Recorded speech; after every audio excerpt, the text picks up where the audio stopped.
What's the actual reason women love muscular men? It's undoubtedly true that women like muscular men. Now there may be a limit to this. You can look at research that shows they don't like the biggest bodybuilders or whatever. This is also pretty cross-cultural. Throughout history, women have liked muscular men. There are some exceptions to this. You will see at certain points in history, certain fashions come and go, but this basic trend is pretty cross-cultural, pretty historical. It's not weird when we see depictions from Greece or Rome, or wherever it is, of muscular men and think, oh yeah, that was someone who was considered attractive at that time. So the first thing there is just basic health. Of course, from an evolutionary point of view, women want healthy partners, yeah? That makes total sense.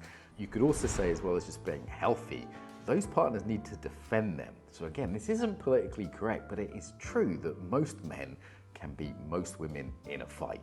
Having done martial arts for years, including with many women, I've had female martial arts instructors, this is just true. Not what Hollywood is portraying at the moment for whatever weird reason.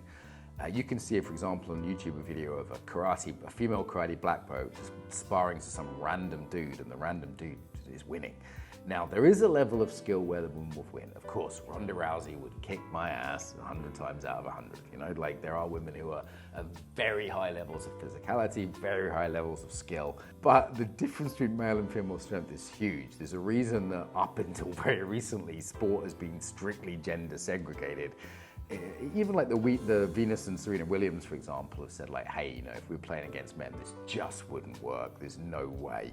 For me, tennis and men's tennis and women's tennis are completely almost two separate sports. So I'm like, if I were to play Andy Murray, I would lose 6-0, 6-0. John McEnroe got in trouble for saying this, and if it's true of sports, it's even more true of physical violence. So the male face has actually evolved to be punched. There's certain features of male anatomy which are there purely for combat, and this makes sense given the degree of violence in our history, in our evolution. The women need defense from that, men are a defense from that.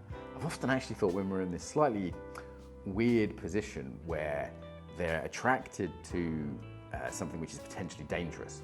Yeah? And there's a fine line for women in that they need a man who's caring as well, who's kind, who'll look after their children, who'll be kind to them, of course. That's another attractive trait. Muscularity isn't the only attractive trait.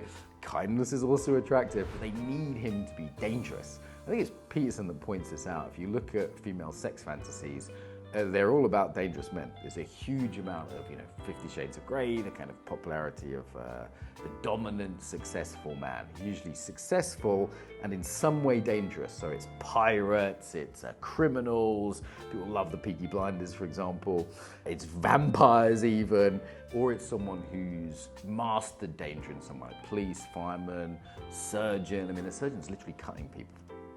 So this attractiveness of danger and physicality, on the most basic level, it's muscularity. Now, the mind and culture being what it was, that goes in all these kind of directions. So it could go into surgeon or vampire or pirate, all these things. But that basic sense of physicality, that is the basis of a man's formidableness, dangerousness, if you will. There's no getting away from that. Now, this bit, I think, all the right-wing bros are going to be like, yeah, great. But there's a little bit more to it than that. So the reason in the modern context that we would find someone who's physically fit, in shape, muscular, attractive, it's not so much that they're sort of going to be a barbarian warlord to defend us against the sort of Vikings. Though, that's still in the genetics, that's still in the system somewhere. It's something else, which I find maybe more important. It's that the muscle is a signal. The muscle shows they have certain virtues. Now, not all virtues. There are virtues that aren't shown by one's musculature, but what is shown by one's musculature, particularly in a modern cultural context, is restraint. So we live in a time that's not just sort of hard, cold, mean, and dangerous. It's actually too soft in a way. It's too easy. Many of the problems we have come from things being too easy, too soft. This is the condition we find ourselves in the modern world. Now, I think on some level women know that, and when they see a man who's relatively in shape, they go, he's got restraint. That's a classical virtue. That's something that I think is very attractive, particularly in the context of like not cheating on you, for example. This is someone who's going to be a good provider because they're not just going to grab the nearest thing. They've got a long horizon. They've got a, ability to delay gratification. Like they have a sense of self-control. this is what's shown when you see someone. It's not only they can deal with difficulty, which I think is very attractive, because life is difficult, right? I mean, how many women out there would say, I want a man who can't deal with difficulty? That doesn't make sense. Like, kids are difficult, life is difficult, shit gets difficult. When you're old, things are often difficult.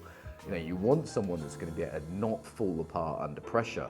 And the gym is one way of training that. You show, okay, this guy can deal with difficulty, but they can also deal with the things that are attractive, the things that are shiny. They can resist the food. They can have the discipline to get up early to go to the gym.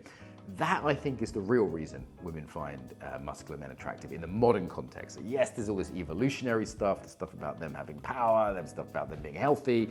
More than that, though, it's the virtues that are shown by the gym. So the virtues that are proven. I mean, some people, yes, just have lucky genetics. Yes, steroids are a factor for some people. But let's be honest, most people that are in shape, it's a pretty honest indicator, it's called an honest signal, that this person has restraint, can work hard, can deal with difficulty, has certain virtues. There's more to being attractive than that. You know, status is a big one. Some of the more social virtues I mentioned, like kindness, there's all sorts of other factors out there. You can look it up. Some uncomfortable truths here. I know people are going to get triggered by this, but there it is. That's the real reason women find muscular men attractive. Oh, and I'm supposed to recommend you a video. So here I am late. The one on meaning with Nietzsche on the front cover. That one is really good. Like, I think if you want to go much deeper than this one, look at that one.